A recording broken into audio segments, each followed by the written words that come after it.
আরেকটা বিষয় হচ্ছে জবাই করার আগ মুহূর্তে, পশু জবাই করার আগ মুহূর্তে যদি জীবিত বাচ্চা প্রসব হয়, আপনি 10 তারিখে 11 তারিখে একটা পশু ক্রয় করলেন কোরবানি করার জন্য, 10 তারিখে কিনেছেন।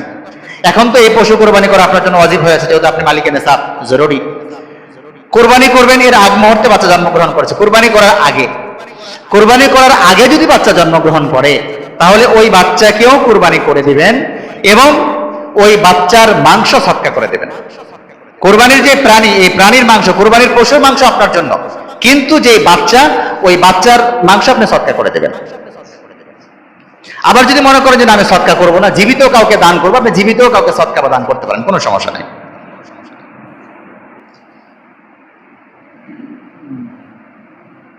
কোরবানির সওয়াব কি তার কাছে পৌঁছাবে? কে প্রশ্ন করেছে? খুব ভালো প্রশ্ন করেছে। এখানেও আমাকে প্রশ্ন দিয়েছে, মৃত ব্যক্তির নামে কি কোরবানি দেওয়া জায়েজ? ভালো তো, মাশাআল্লাহ। আচ্ছা, তাহলে মৃত ব্যক্তির পক্ষ থেকে কোরবানি করা যাবে কিনা? আসলে একটা হচ্ছে পক্ষ থেকে, আর এখানে লিখেছে মৃত ব্যক্তির নামে। আসলে আমরা কোরবানি তো করি কার নামে? কোরবানি করি তো আল্লাহর নামে। আসলে কারণ নামে তো কোরবানি হয় না, পক্ষ থেকে কোরবানি হয়। তাহলে কারো পক্ষ থেকে আমরা কোরবানি করছি, আমার উপর কোরবানি ওয়াজিব হয়েছে, আমি আমার পক্ষ থেকে কোরবানি আদায় করছি। তাহলে যার পক্ষ থেকে কোরবানি ওয়াজিব হয়, তার পক্ষ থেকেই মূলত কোরবানি করা হয়। তাহলে প্রশ্ন হচ্ছে, মৃত ব্যক্তির পক্ষ থেকে কোরবানি করা যাবে কিনা? হ্যাঁ, মৃত ব্যক্তির পক্ষ থেকে মৃত ব্যক্তির হয়ে কোরবানি করা যাবে এবং এর সওয়াব তার কবরে পৌঁছবে। আমার বাবা ইন্তেকাল করেছেন, মা ইন্তেকাল করেছেন, দাদা ইন্তেকাল করেছেন, নিকটবর্তী কোনো আত্মীয় ইন্তেকাল করেছেন, এবং এই ক্ষেত্রে আমার মন চাইল যে না, আমি তার পক্ষ থেকে একটা কোরবানি করব, যাতে এই সওয়াবটা কবরে তিনি পান। কোরবানি করা যাবে, কোনো সমস্যা নেই, এবং এর সওয়াব উনি কবরে পাবেন।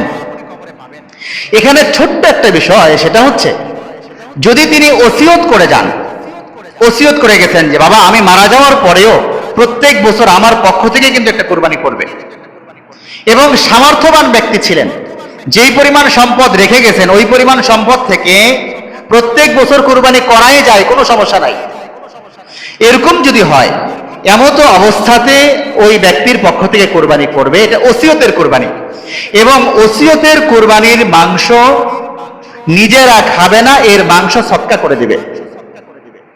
তাহলে সহজ কথা হলো, যেটা আমার আপনার উপর কোরবানি ওয়াজিব হয়েছে, আমাদের কোরবানির মাংস আমরা ইচ্ছা মতো, ইচ্ছা স্বাধীন নিজেরা খাচ্ছি, আত্মীয় স্বজনকে দিচ্ছি, ধনী মানুষ গরিব মানুষ সবাইকে দিতে পারছি। কিন্তু যেটা ওসিয়তের কোরবানি, আমাকে ওসিয়ত করে গেছে এবং অর্থ রেখে গেছে, সামর্থ্যবান ছিলেন, তো এই ক্ষেত্রে তার পক্ষ থেকে যে কোরবানিটা করা হলো, এই কোরবানির মাংস আমরা নিজেরা খাবো না, যারা করবে তারা খাবে না, এটা পুরোটাই সদকা করে দিবে গরিব দুঃখীদের মাঝে।